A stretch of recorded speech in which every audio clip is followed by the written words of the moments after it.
So I've been planning on doing this ever since we got our gold play button, because it's not a very key play button and I think key deserves something a bit more him. So if you watched some of our videos you might have seen this little waffle iron. I actually got this not to make him edible waffles, but actually to cast resin in there and make a resin waffle. And you probably guessed from the title that I'm going to gold leaf it with real gold leaf. So I've got some craft resin, not sponsored. It comes in 2 parts, so you mix it in equal parts. Got some mixing cups and a stirrer and some gloves. And I've got a selection of mica powders so that I can colour the resin. So I mixed up a few different shades of golds and bronzes to get a nice warm gold colour. You need to wear a mask when you're working with this so you don't inhale any of the powders.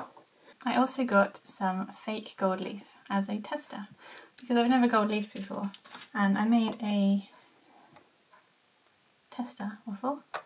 I poured some water into my measuring cup and then poured it into here to gauge how much resin I actually needed because I didn't want to do too much. And I worked out that it fills up to the 50 ml. So I do half with part A and half with part B, and I pour that into the waffle iron and leave it to set for 24 hours. I bought rose gold leaf and the sheets I bought came to almost £45. And then the plan afterwards is to mount the waffle onto some wood, and then I will stencil on 1.5 million subscribers. So it will be his plaque for reaching 1.5 million subscribers, and I'll also gold leaf the text. So I need 25 of each. See, I'm a newbie to resin.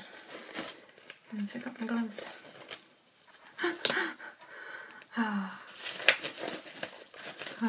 It's so not nice being inside these gloves in this heat. Mix thoroughly for 3 minutes. And I know this puts bubbles into the resin, but that actually doesn't matter because it's going to be a waffle and waffles have bubbles.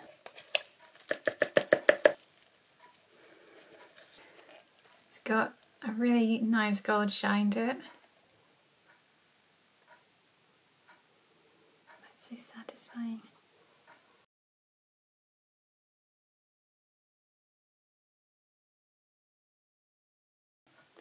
Need to break the tension on all of these so that it covers them.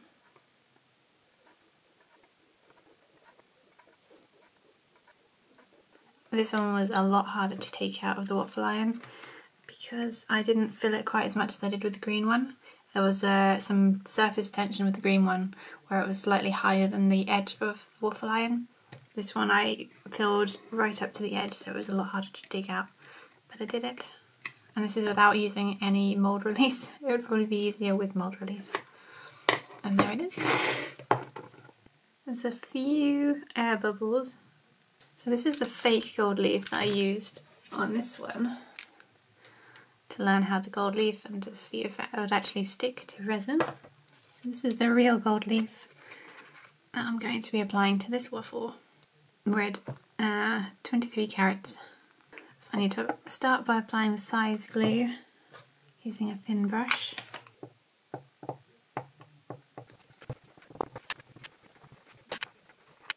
Now I've got to wait until the glue becomes translucent. You're supposed to wipe this on the back of your hand to get static so that it lifts up the sheet.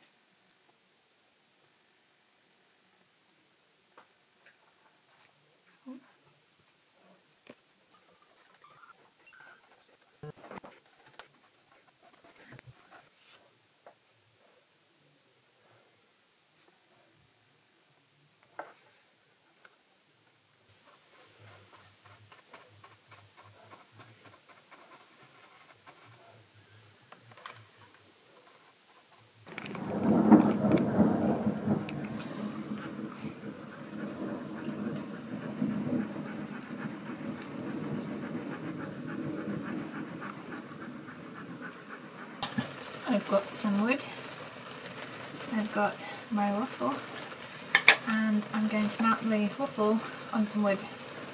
I was going to just glue this straight onto the face of the wood, but then I thought I've never routed anything, so I got a router and I'm going to make a hole in the wood, and I might even round over the outer edges as well. See, see how confident I am with the router. Put a mask on. I don't know. Oh wow, that sounds weird. Got a mask on. Got some eye protection. I've clamped my wax down.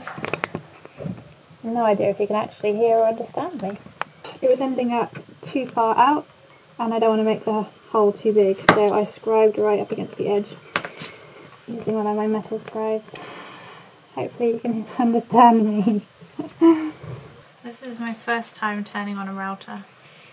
I'm a little bit scared.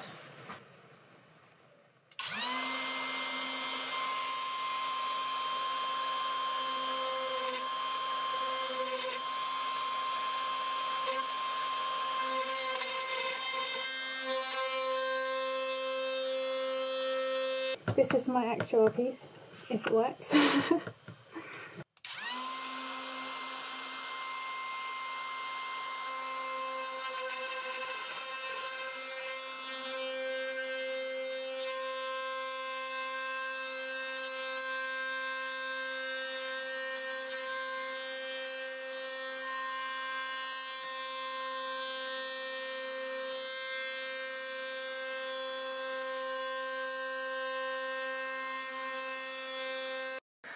So I've done a test fit. I put a piece of string in there so I can lift it back out again, and it fits.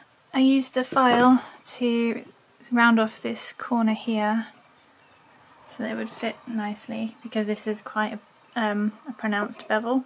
It's not a bad circle for my first time using a router, and I think I got the right depth for it as well. So I've taken the battery out because I don't want to be changing the bit when there's a battery in there. Don't want to do that when it's got power.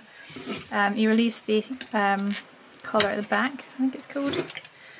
It's easier. You can do it in there, but I found it a lot easier to take this out to change it. Come with the spanner. This is the stop for the collet, so that it stops spinning. And then just loosen that. It's quite hot still, so I'm probably not going to touch that bit with my fingers.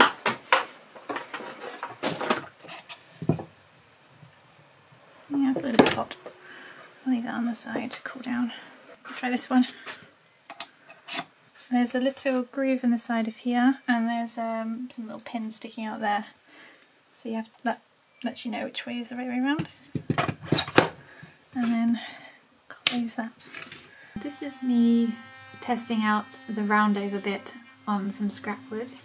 And here I'm explaining how I got the bit a bit too deep and ended up with a lip which I didn't want, so I raised it up slightly and got the perfect curve that I was after. I can't cross my fingers properly. That's as far as they go.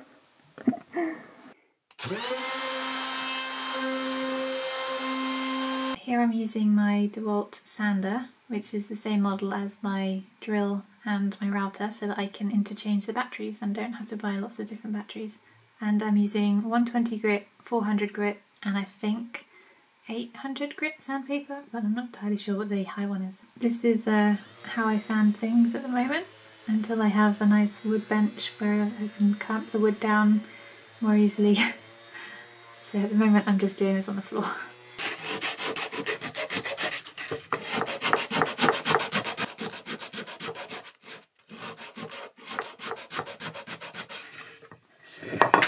I'm gonna sneeze.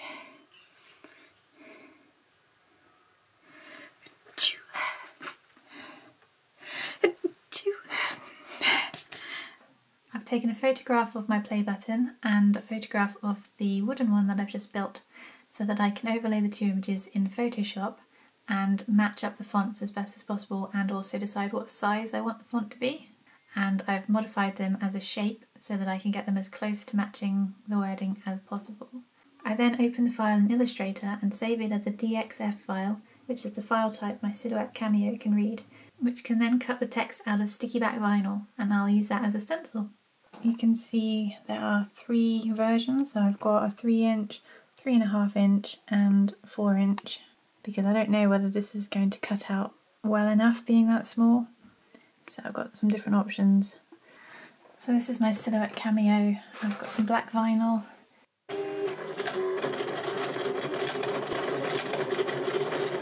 This This is a stencil, so I need to remove the lettering and keep the negative space. This is probably the hardest thing I've had to weed in vinyl. It's very difficult taking the little pieces out of the text and leaving the bits behind that I actually need to keep. Yeah, I've taken all of the positive space out of the stencil, so the text, and I'm left with just the negative space. Now I need to put all of these little dots in their places.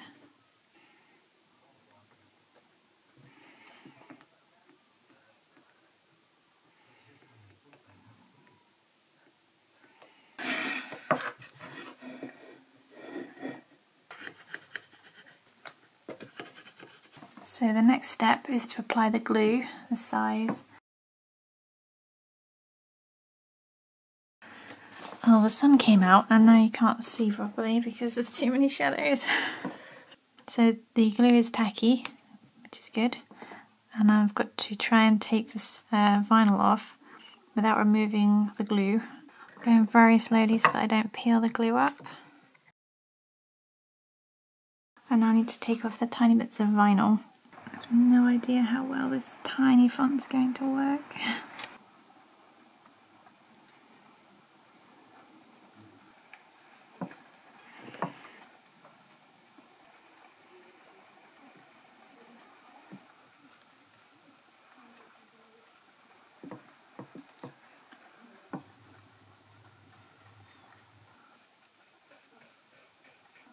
I can't believe it worked. So pleased. I was honestly thinking it wasn't going to work. The text is so fine, I didn't think the glue would stick.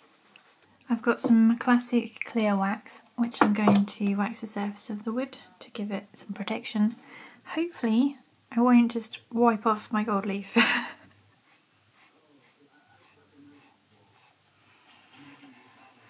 Almost finished. I just got to 2-part epoxy glue the waffle in.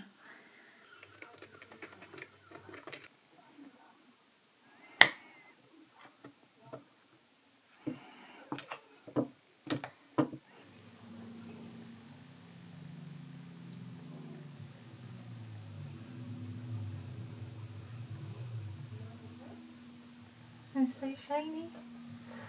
And this is all real gold, and this is all real gold. So pleased.